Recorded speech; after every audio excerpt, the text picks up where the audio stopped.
ಸಖತ್ ಟೇಸ್ಟಿಯಾಗಿ ಗರ್ಗರಿಯಾಗಿ ಬಾಯಲ್ಲಿಟ್ಟರೆ ಕರ್ಗೋ ಅಂತ ಈ ಮುರುಕು ಅಥವಾ ಚಕ್ಲಿನ ಉದ್ದಿನ ಬೇಳೆಯಿಂದ ತುಂಬ ಸಿಂಪಲ್ಲಾಗಿ ಸ್ವಲ್ಪ ಡಿಫ್ರೆಂಟಾಗಿ ತೋರಿಸ್ತೀನಿ ಹೇಗೆ ಮಾಡೋದು ಅಂತ. ಬಟ್ ತುಂಬಾ ಈಸಿ ವೇಲಿ. ಮೊದಲಿಗೆ ಕುಕ್ಕರ್ಗೆ 1 ಕಪ್ ಆಗುವಷ್ಟು ಉದ್ದಿನ ಬೇಳೆ ತೊಗೊಂಡು ಒಂದು ಸ್ವಲ್ಪ ನೀರು ಹಾಕಿ 2-3 ಸಲ ಚೆನ್ನಾಗಿ ವಾಶ್ ಮಾಡ್ಕೊಳ್ಳಿ. ಅದರಲ್ಲಿರೋವಂಥ ಡಸ್ಟ್ ಎಲ್ಲ ಹೋಗುತ್ತೆ. ನಂತರ ಯಾವ ಕಪ್ ಅಳತೆಯಲ್ಲಿ ಉದ್ದಿನಬೇಳೆ ತೊಗೊಂಡಿದ್ನೋ ಅದೇ ಕಪ್ಪಲ್ಲಿ 1 ಕಪ್ ಬೇಳೆಗೆ 3 ಕಪ್ ಆಗೋಷ್ಟು ನೀರನ್ನ ಹಾಕ್ತಾ ಇದ್ದೀನಿ. ಪರ್ಫೆಕ್ಟಾಗಿರುತ್ತೆ. ಈಗ 2 ವಿಸಿಲ್ ಹೈ ಫ್ಲೇಮಲ್ಲಿ 2 ವಿಸಿಲ್ ಮೀಡಿಯಮ್ ಫ್ಲೇಮಲ್ಲಿ ಬರೆಸ್ಕೊಳ್ಳಿ. ಆಗ ಉದ್ದಿನಬೇಳೆ ಅನ್ನೋದು ಸಾಫ್ಟಾಗಿ ಪರ್ಫೆಕ್ಟಾಗಿ ಬೆಂದಿರುತ್ತೆ. ಇಲ್ಲಿ ಸುಮಾರು 4 ವಿಸಿಲ್ ಆದಮೇಲೆ ನಾನು ಓಪನ್ ಮಾಡ್ತೀನಿ. ನೋಡಿ, ಹೆಚ್ಚಿಗೆ ನೀರು ಇಲ್ಲ, ನೀರು ಪರ್ಫೆಕ್ಟಾಗಿ ಆಗಿದೆ. ನೋಡಿ, ನೀವು ಒಂದು ಕಾಳನ್ನ ತೆಗೆದು ನೋಡಿದ್ರೆ ಹಿಟ್ಟು ಥರ ಸಾಫ್ಟಾಗಿ ಬರುತ್ತೆ. ಈ ರೀತಿ ಬೇಯಿಸ್ಕೋಬೇಕು. ಈಗ ಇದರಲ್ಲಿ ಒಂದು ಸ್ವಲ್ಪ ನೀರಿನ ಅಂಶ ಇದೆ ಅಂದರೆ ಆ ನೀರನ್ನ ಪಕ್ಕಕ್ಕೆ ತೆಗೆದಿಟ್ಕೊಳ್ಳಿ, ಅದು ವೇಸ್ಟ್ ಆಗೋದಿಲ್ಲ. ಈಗ ಮಿಕ್ಸಿ ಜಾರ್ಗೆ ಹಾಕ್ಕೊಂಡು ಏನು ಆ್ಯಡ್ ಮಾಡೋಕ್ಕೆ ಹೋಗಬೇಡಿ, ನುಣ್ಣಗೆ ರುಬ್ಕೊಳ್ಳಿ. ಅದರಲ್ಲೇ ನೀರಿನ ಅಂಶ ಇರುತ್ತೆ. ನೋಡಿ, ಸಾಫ್ಟಾಗಿ ಈ ಕನ್ಸಿಸ್ಟೆನ್ಸಿ ಇರಬೇಕು. ಈಗ 1 ಕಪ್ ಬೇಳೆಗೆ 3 ಕಪ್ ಆಗೋಷ್ಟು ಅಕ್ಕಿ ಹಿಟ್ಟನ್ನು ಹಾಕೊಳ್ತಾ ಇದ್ದೀನಿ. ಇನ್ ಕೇಸ್ ತುಂಬ ತೆಳ್ಳಗೆ ಅನಿಸಿದ್ರೆ ಇನ್ನೊಂದು ಕಪ್ ಹೆಚ್ಚು ಕಮ್ಮಿ ಮಾಡ್ಕೊಳ್ಬೋದು. ನೀವು ಮಿಕ್ಸ್ ಮಾಡ್ಕೊಳ್ತಾ ಗೊತ್ತಾಗುತ್ತೆ. 1 ಟೇಬಲ್ ಸ್ಪೂನ್ ಆಗುವಷ್ಟು ಅಜ್ವೈನ ಈ ರೀತಿ ಸ್ವಲ್ಪ ಕ್ರಷ್ ಮಾಡಿಬಿಟ್ಟು ಹಾಕಿ, ಟೇಸ್ಟು ತುಂಬ ಚೆನ್ನಾಗಿರುತ್ತೆ. ಹಾಗೆ ಈಗ 2 ಟೇಬಲ್ ಸ್ಪೂನ್ ಆಗುವಷ್ಟು ಬಿಳಿ ಎಳ್ಳನ್ನು ಹಾಕ್ತಾ ಇದ್ದೀನಿ. ನೀವು ಕಪ್ಪು ಎಳ್ಳಿದ್ರೆ ಅದನ್ನು ಬೇಕಾದರೂ ಹಾಕೋಬೋದು. ಮಧ್ಯ ಬಾಯಿಗೆ ಸಿಕ್ಕಾಗ ಒಳ್ಳೆ ಟೇಸ್ಟ್ ಕೊಡುತ್ತೆ ಎಳ್ಳು ಹಾಕೋದ್ರಿಂದ. ರುಚಿಗೆ ತಕ್ಕಷ್ಟು ಉಪ್ಪನ್ನು ಹಾಕ್ಕೊಂಡು ಎಲ್ಲವೂ ಚೆನ್ನಾಗಿ ಮಿಕ್ಸ್ ಮಾಡ್ಕೊಳ್ಳೋಣ. ಆ ಉದ್ದಿನಬೇಳೆ ಹಿಟ್ಟು ಏನಿದೆ ಅದಕ್ಕೆಲ್ಲ ಅಕ್ಕಿ ಹಿಟ್ಟು ಚೆನ್ನಾಗಿ ಹೊಂದ್ಕೋಬೇಕು. ನೋಡಿ, ಈ ಕನ್ಸಿಸ್ಟೆನ್ಸಿ ಬರುತ್ತೆ ನಮಗೆ. ಕ್ಲೀನಾಗಿ ಮಿಕ್ಸ್ ಮಾಡಿಕೊಂಡ್ರೆ. ತುಂಬ ತೆಳ್ಳಗೆ ಅನಿಸಿದ್ರೆ ಮಾತ್ರ ಅಕ್ಕಿ ಹಿಟ್ಟನ್ನ ಅಡ್ಜಸ್ಟ್ ಮಾಡ್ಕೊಳ್ಳಿ.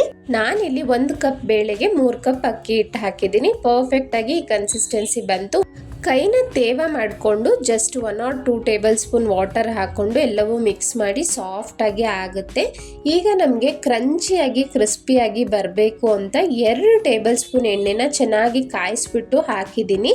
ಮಧ್ಯ ಹಾಕ್ಕೊಂಡು ಸುತ್ತಲೂ ಈ ರೀತಿ ಮಿಕ್ಸ್ ಮಾಡ್ತಾ ಬನ್ನಿ. ಕೈ ಹಾಕೋದಕ್ಕೆ ಹೋಗಬೇಡಿ, ಬಿಸಿ ಎಣ್ಣೆ ಅಲ್ವಾ, ಅದಕ್ಕೋಸ್ಕರ. ಜಸ್ಟು 1 ಅಥವಾ 2 ಟೇಬಲ್ ಸ್ಪೂನ್ ಎಣ್ಣೆ ಸಾಕಾಗುತ್ತೆ. ಹೆಚ್ಚಿಗೆ ಹಾಕಿದ್ರೆ ನಿಮಗೆ ಹಿಟ್ಟು ಕನ್ಸಿಸ್ಟೆನ್ಸಿ ಹಾಳಾಗ್ಬಿಡುತ್ತೆ. ಇದು ನೆನ್ಪಿಟ್ಕೊಳ್ಳಿ. ಶೇಪ್ ಅನ್ನೋದು ಬರೋದಿಲ್ಲ, ಎಣ್ಣೆಗೆ ಹಾಕಿದಾಗ ಬಿಟ್ಕೊಬಿಡುತ್ತೆ. ಎಣ್ಣೆ ಏನಾದರೂ ಜಾಸ್ತಿ ಆದರೆ. ನೋಡಿ, ಈ ಕನ್ಸಿಸ್ಟೆನ್ಸಿ ಇದೆ. ಪರ್ಫೆಕ್ಟಾಗಿ ಇದೇ ಅಳತೆ ಪ್ರಕಾರ ಮಾಡಿದ್ರೆ ನಿಮಗೆ ತುಂಬ ಚೆನ್ನಾಗಿ ಬರುತ್ತೆ. ಇನ್ ಕೇಸ್ ಫಸ್ಟ್ ಟೈಮ್ ಮಾಡೋರಿಗೆ ಆ ಶೇಪ್ ಅನ್ನೋದು ಬಂದಿಲ್ಲ ಅಂದರೂ ಪರವಾಗಿಲ್ಲ. ಬಟ್ ಟೇಸ್ಟ್ ಅಂತೂ ಖಂಡಿತ 100% ಹಾಳಾಗೋದಿಲ್ಲ. ತುಂಬ ಚೆನ್ನಾಗಿರುತ್ತೆ ತಿನ್ನೋದಕ್ಕೆ. ಈಗ ಚಕ್ಲಿ ಮೋಲ್ಡ್ ತೊಗೊಂಡಿದ್ದೀನಿ. ನಾನು ಈ ರೀತಿ ಹೋಲ್ಸ್ ಇರೋದನ್ನ ಪ್ಲೇಟ್ ತೊಗೊಂಡಿದ್ದೀನಿ. ನೀವು 3 ಹೋಲ್ಸ್ ಎಲ್ಲ ಬರುತ್ತಲ್ಲ, ಸ್ವಲ್ಪ ದೊಡ್ಡದಾಗಿ, ಅದು ಬೇಕಾದರೂ ತೊಗೋಬೋದು. ಆ ಚಕ್ಲಿ ಮೋಲ್ಡ್ಗೆ ಚೆನ್ನಾಗಿ ಎಣ್ಣೆನ ಸುತ್ತಲೂ ಅಪ್ಲೈ ಮಾಡಿಕೊಂಡು ಅನಂತರ ಈ ಹಿಟ್ಟನ್ನು ಒಳಗಡೆ ಹಾಕ್ತಾ ಇದ್ದೀನಿ. ಚಕ್ಲಿ ಮೋಲ್ಡ್ ತೊಗೊಳ್ಬೇಕಾದ್ರೆ ಪ್ರೆಸ್ಸಿಂಗ್ ತೊಗೊಳ್ಳಿ, ತುಂಬ ಚೆನ್ನಾಗಿ ಶೇಪ್ ಎಲ್ಲ ಬರುತ್ತೆ. ನಮ್ಮ ಮನೇಲಿರೋದು ರೊಟೇಟ್ ಮಾಡುವಂಥದ್ದು. ಅದರಲ್ಲಿ ಸ್ವಲ್ಪ ಫಸ್ಟ್ ಟೈಮ್ ಎಲ್ಲ ಮಾಡೋರಿಗೆ ಒಂದು ಸ್ವಲ್ಪ ಕಷ್ಟ ಆಗುತ್ತೆ. ನೋಡಿ, ಒಂದು ಶೀಟ್ ಮೇಲೆ ಅಥವಾ ಎಲೆ ಮೇಲೆ, ಪ್ಲೇಟ್ ಮೇಲೆ ಎಣ್ಣೆನ ಒಂದು ಸ್ವಲ್ಪ ಅಪ್ಲೈ ಮಾಡಿ ಈ ರೀತಿ ಹಾಕಿ ಆ ಎಡ್ಜಸ್ನ ಕ್ಲೀನಾಗಿ ಪ್ರೆಸ್ ಮಾಡಿ. ಇಲ್ಲಾಂದರೆ ಎಣ್ಣೆಗೆ ಹಾಕಿದಾಗ ಬಿಟ್ಕೊಬಿಡುತ್ತೆ. ಕಿತ್ತೋಗದೆ ಬರ್ತಿದೆ ಅಂದರೆ ಹಿಟ್ಟಿನ ಕನ್ಸಿಸ್ಟೆನ್ಸಿ ಪರ್ಫೆಕ್ಟಾಗಿ ಇದೆ ಅಂತ. ನೀವು ಒಂದು ಸ್ವಲ್ಪ ಜಾಸ್ತಿ ಎಣ್ಣೆ ಹಾಕಿದ್ರೂ ಈ ಶೇಪ್ ಬರೋದಿಲ್ಲ, ಹಾಗಾಗಿ ಬಿಟ್ಕೊಬಿಡುತ್ತೆ. ನೋಡಿ, ಎಲ್ಲೂ ಕಟ್ಟಾಗದೆ ನನಗೆ ಬರ್ತಾ ಇದೆ ಶೇಪು. ಈ ರೀತಿ ಒಂದು 5-6ನ ರೆಡಿ ಮಾಡಿಕೊಂಡು ಆ ಕಡೆ ಎಣ್ಣೆ ಕಾಯೋದಕ್ಕೆ ಇಟ್ಕೊಂಡಿರಿ. ಆ ಎಡ್ಜಸ್ ಪ್ರೆಸ್ ಮಾಡ್ಕೊಳ್ಬೇಕು, ಮಿಸ್ ಮಾಡಿದೆ. ಇಲ್ಲ ಎಣ್ಣೆಗೆ ಹಾಕಿದಾಗ ಬಿಟ್ಕೊಬಿಡುತ್ತೆ. ಎಣ್ಣೆನೂ ಅಷ್ಟೇ ತುಂಬ ಕಾದಿರಬಾರ್ದು. ಒಂದು ಸ್ವಲ್ಪ ಹಿಟ್ಟನ್ನು ಹಾಕಿ ತೋರಿಸ್ತಿದ್ದೀನಿ ನೋಡಿ, ನಿಧಾನಕ್ಕೆ ಮೇಲೆ ಬರುತ್ತೆ. ಇಷ್ಟು ಮೀಡಿಯಮಾಗಿ ಕಾದಿದ್ರೆ ಸಾಕು. ಹಾಗೆ ಮೀಡಿಯಮ್ ಫ್ಲೇಮಲ್ಲೇ ಚಕ್ಲಿನೂ ಬೇಯಿಸ್ಕೋಬೇಕಾಗತ್ತೆ. ನೀವು ಸ್ವಲ್ಪ ಅಗಲವಾಗಿರೋ ಬಾಣಲಿ ತೊಗೊಂಡ್ರೆ 2-3 ಹಾಕಿ ಕರಿಬೋದು. ನಾನು ಚಿಕ್ಕ ಬಾಣಲಿ ತೊಗೊಂಡಿರೋದ್ರಿಂದ ಒಂದೊಂದೇ ಹಾಕಿ ಕರಿತಾ ಇದ್ದೀನಿ. ಆ ಎಡ್ಜಸ್ ಸ್ವಲ್ಪ ಅಂಟಿಲ್ಲ ಅಂದರೆ ನೋಡಿ ಈ ರೀತಿ ಬಿಟ್ಕೊಳ್ಳುತ್ತೆ. ಇದು ವೈಟೇ ಇರುತ್ತೆ, ಯಾವುದೇ ರೀತಿ ಖಾರದ ಪುಡಿ ಎಲ್ಲ ಹಾಕಿಲ್ವಲ್ಲ. ಜಾಸ್ತಿ ಗೋಲ್ಡನ್ ಬ್ರೌನ್ ಮಾಡೋಕ್ಕೆ ಹೋಗಬೇಡಿ, ಸೀದೋಗಿರೋ ಫ್ಲೇವರ್ ಬಂದ್ಬಿಡುತ್ತೆ. ನೋಡಿ, ಇನ್ನೊಂದೂ ಹಾಕಿ ತೋರಿಸ್ತಾ ಇದ್ದೀನಿ. ಜಸ್ಟ್ ಲೈಟಾಗಿ ಫ್ರೈ ಆಗ್ತಾ ಬಂದರೆ ಸಾಕು. 2 ಕಡೆ ಫ್ರೈ ಮಾಡಿಕೊಂಡು ಅದನ್ನು ತೆಗೆದು ಇಟ್ಕೊಬಿಡ್ಬೋದು. ಇದೇ ರೀತಿ ಎಲ್ಲವನ್ನು ಮಾಡಿಕೊಳ್ಬೇಕು.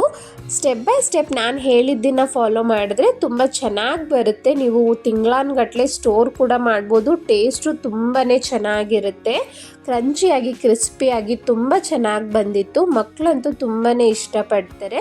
ಇವತ್ತಿನ ರೆಸಿಪಿ ನಿಮ್ಗೆ ಇಷ್ಟ ಆಯಿತು ಅಂದ್ಕೊಳ್ತೀನಿ. ಪ್ಲೀಸ್ ಸಬ್ಸ್ಕ್ರೈಬ್ ಮಾಡಿ. ಹಾಗೆ ಈ ವಿಡಿಯೋ ಇಷ್ಟ ಆಗಿದ್ರೆ ಶೇರ್ ಮಾಡಿ, ಲೈಕ್ ಮಾಡೋದನ್ನು ಮರಿಬೇಡಿ. Thank you so much.